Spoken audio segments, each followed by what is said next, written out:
Dear students, Assalamu alaikum. I think you have already understood what topic we are going to talk about today. So this folic acid or vitamin B9, we know it is a water-soluble vitamin and another name of this vitamin is hematopoietic vitamin. এবং তোমরা এটা এখানে খেয়াল করলে বুঝতে পারবা যে এর recommended daily allowance is very minimum, only 400 microgram. এবং আমরা প্লান্ট থেকে এবং বিভিন্ন ধরনের এনিম্যাল সোর্স থেকেও কিন্তু এই ভিটামিন পাচ্ছি। এছাড়াও যেটা হচ্ছে সেটা হচ্ছে আমরা বিভিন্ন ধরনের ফলিক অ্যাসিড ট্যাবলেটের মাধ্যমেও ফলিক অ্যাসিড খেয়ে থাকি। তাহলে আমরা বিভিন্ন জায়গা থেকে এত ফলিক অ্যাসিড পাচ্ছি, খাচ্ছি, তারপরেও কেন আমাদের folic acid deficiency disorder develop করছে? It's a big question. আসলে এখানে যেটা মূল বিষয় সেটা হচ্ছে যে the folic acid that we are intaking by our diet, আমরা আমাদের খাবারের মাধ্যমে যে সমস্ত ফলিক অ্যাসিড নিচ্ছি সেই ফলিক অ্যাসিড আসলে অ্যাক্টিভ ফর্মে থাকে না। এটাকে অবশ্যই within our body it must be converted to an active form, এবং এই অ্যাক্টিভ ফর্মে কনভার্সন হওয়ার জন্যে it should be reduced to time, and ultimately it will produce tetrahydrofolate, that is actually the active form of folic acid. Now I will show you how this inactive folate become activated tetrahydrofolate. এটা তোমরা দেখলেই বুঝতে পারবা যে এইটা two step একটা রিয়াকশনের মাধ্যমে ultimately টেট্রাহাইড্রোফলেটে convert হবে। তো ফার্স্টে যেটা হয় সেটা হচ্ছে যে সে NADPH থেকে ফার্স্টে তোমরা দেখো খেয়াল করলে বুঝতে পারবা এখানে প্রথমে সে দুইটা হাইড্রোজেন নিল, নিয়ে এই যে ডাইহাইড্রোফলেট, এই যে একটা হাইড্রোজেন এটা একটা হাইড্রোজেন, ডাইহাইড্রোফলেট হলো। এরপরে সে NADPH থেকে আরও দুইটা হাইড্রোজেন নিল এবং ultimately it will become tetrahydrofolate, which is the active form.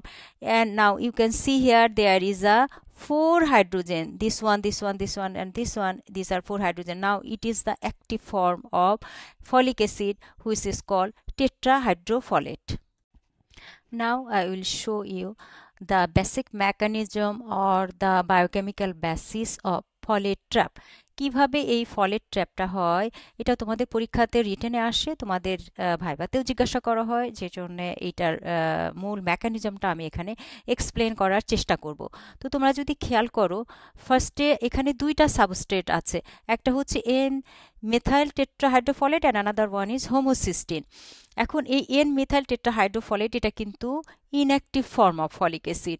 এই দুটো সাবস্ট্রেট পার্টিসিপেট করলো একটা রিয়াকশানে, ultimately the product will be active tetrahydrofolate and methionine.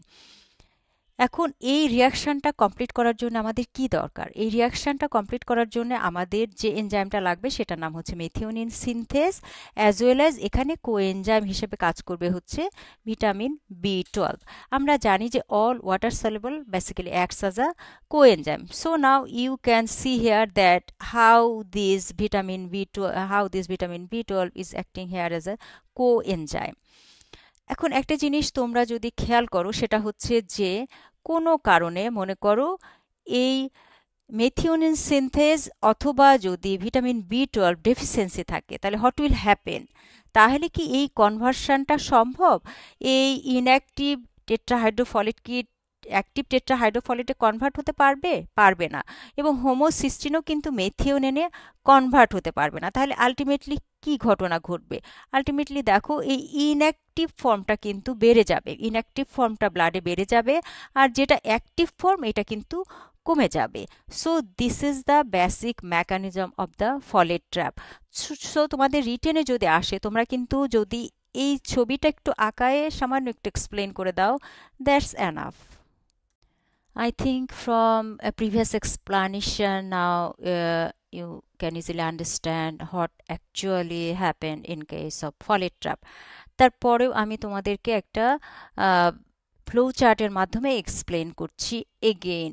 সেটা হচ্ছে যে আমাদের যে ফলেট ট্র্যাপে যেটা হচ্ছে যে ফলেট সাইকেল যেটা ছিল, যেখানে তোমার ইনঅ্যাক্টিভ ফলিক অ্যাসিডটা অ্যাক্টিভ ফলিক অ্যাসিডে কনভার্ট হচ্ছিল, সেই সাইকেলটা কিন্তু ইন্টারাপ্টেড হয়ে যাবে, ডিসরাপ্টেড হয়ে যাবে, ব্রেকডাউন হয়ে যাবে। কিসের জন্যে? সেটা হচ্ছে যে আইদার মেথিওনিন সিনথেজ এনজাইম ডেফিসিয়েন্সি হলেও হতে পারে, মেইনলি যেটা হয় সেটা হচ্ছে আমাদের ভিটামিন B12 ডেফিসিয়েন্সির জন্য হয়ে থাকে। তার কনসিকুয়েন্স হিসাবে কি হয়ে যাবে সেটা হচ্ছে যে তোমার ফলিক অ্যাসিড কিন্তু বডিতে আছে, বাট এটা কি হয়ে আছে? এটা ট্র্যাপড হয়ে আছে, এটা একটা খাঁচায় আটকানো অবস্থায় আছে। এবং এই খাঁচায় কি অবস্থায় আটকানো আছে? এটা হচ্ছে ইনঅ্যাক্টিভ 5-মিথাইল টেট্রাহাইড্রোফলেট অবস্থায় আটকানো আছে, যে কারণে তোমার ফাংশনাল ফলেট ডেফিসিয়েন্সি হবে। তোমার বডিতে ফলিক অ্যাসিড নাই ব্যাপারটা কিন্তু তা না, তোমার বডিতে অনেক ফলিক অ্যাসিড আছে।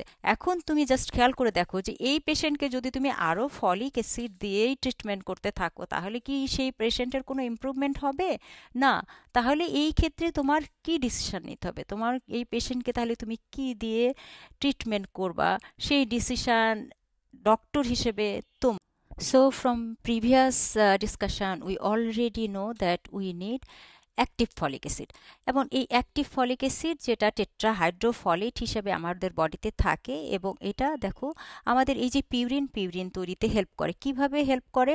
আমরা জানি ফলিক অ্যাসিডের মূল কাজই হচ্ছে সে 1 কার্বন ক্যারিয়ার হিসাবে কাজ করে এবং সেই 1 কার্বনকে ডোনেট করে। তোমরা যদি এখানে পিউরিনের স্ট্রাকচারটা দেখো, এটা একটা বিশাল বড় স্ট্রাকচার, এবং এইটা তৈরি করতে আমাদের বিভিন্ন ধরনের জিনিস লাগে, অ্যামাইনো অ্যাসিড, কার্বন ডাইঅক্সাইড ছাড়াও একটু ভালো করে খেয়াল করলে তোমরা দেখতে পারবা যে এই যে টেট্রাহাইড্রোফলেট কিন্তু 2বার এটাকে কার্বন দান করলো, মানে কার্বন এখানে দিয়ে দিল। এই কার্বন নিয়েই কিন্তু আলটিমেটলি যে আমার এই পিউরিনটা তৈরি হচ্ছে। আচ্ছা, একটু আগে আমরা দেখে আসলাম যে এটা পিউরিন তৈরিতে কিভাবে হেল্প করে। এখন আমরা দেখে নিব যে এটা পাইরিমিডিন তৈরিতেও কিভাবে হেল্প করে। তো দেখো, আমরা জানি যে আমাদের বডির ডিএনএ এবং আরএনএ দুইটা নিউক্লিক অ্যাসিড, এই দুইটা নিউক্লিক অ্যাসিড তৈরির সময় আমাদের পিউরিন এবং পাইরিমিডিন দুইটাই লাগে। তো পিউরিনটা কমন ফর বোথ, কিন্তু পাইরিমিডিন আরএনএর ক্ষেত্রে যেটা লাগে সেটা হচ্ছে ইউরাসিল, বাট ডিএনএর ক্ষেত্রে লাগে হচ্ছে থাইমিন। এখন এই ইউরিডিন মনোফসফেট থেকে থাইমিডিন মনোফসফেটে যখন কনভার্ট হচ্ছে, তখনও কিন্তু তোমরা এখানে নিচের দিকে তাকালেই বুঝতে পারবা যে এই টেট্রাহাইড্রোফলেট একটা বিগ রোল প্লে করতেছে।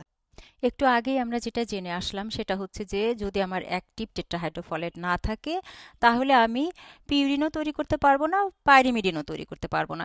এখন আমার ডিএনএ সিনথেসিস করতে গেলে, ডিএনএ রেপ্লিকেশন করতে গেলে কিন্তু আমার পিউরিন এবং পাইরিমিডিন দুইটাই লাগবে, কারণ আমরা জানি যে ডিএনএ সবসময় complementary base pairing law follow করে চলে, এবং সবসময় দেখা যাচ্ছে এই অ্যাডেনিনের সাথে থাইমিন এবং গুয়ানিনের সাথে সাইটোসিন এই complementary base pairing law follow করে চলে। কাজে আমার পিউরিন এবং পাইরিমিডিন দুইটাই লাগবে। এখন আমার পিউরিন পাইরিমিডিন নাই, তাহলে তো আমি ডিএনএ সিনথেসিস করতে পারবো না। আমার রেপ্লিকেশন যদি না হয় তাহলে তো আমার সেল ডিভিশন হবে না, এবং সেল ডিভিশন যদি না হয় তাহলে সবচেয়ে বেশি সাফার করে কোন সেলগুলো? সবচেয়ে বেশি সাফার করে হচ্ছে র্যাপিডলি ডিভাইডিং সেলগুলো, এবং তার ভিতরে one of the most important সেলই হচ্ছে আমার RBC, that is red blood cell. তো রেড ব্লাড সেলে এখানে কি ঘটনাটা ঘটে? দেখো যে এটা সেল ডিভিশন হতে পারছে না, তাহলে এটা প্রি ম্যাচিওর অবস্থাতেই, দ্যাট ইজ ব্লাস্ট অবস্থাতেই কিন্তু আমার সার্কুলেশনে চলে আসতেছে, এবং সেই জন্যেই এটার নাম হয় হচ্ছে ম্যাগালোব্লাস্ট, কারণ সেলটা তখনও সাইজটা অনেক বড়, কারণ সেটা ডিভাইড হতে পারে নাই। আর সেলটা ব্লাস্ট মিনস এটা হচ্ছে একটা ইম্যাচিওর সেল। তোমাদেরকে যে কোশ্চেনটা প্রায় ফেস করতে হয় সেটা হচ্ছে যে ফলেট ট্র্যাপ হলে, অথবা ফলিক অ্যাসিড ডেফিসিয়েন্সি হলে, অথবা ভিটামিন B12 ডেফিসিয়েন্সি হলে কেন মেগালোব্লাস্টিক অ্যানিমিয়া ডেভেলপ করে। আশা করি তোমরা আজকের এই এক্সপ্লানেশনের মাধ্যমে এই কোশ্চেনের আনসারটা পেয়ে গেছো। Is my reference. Thank you so much for staying with me.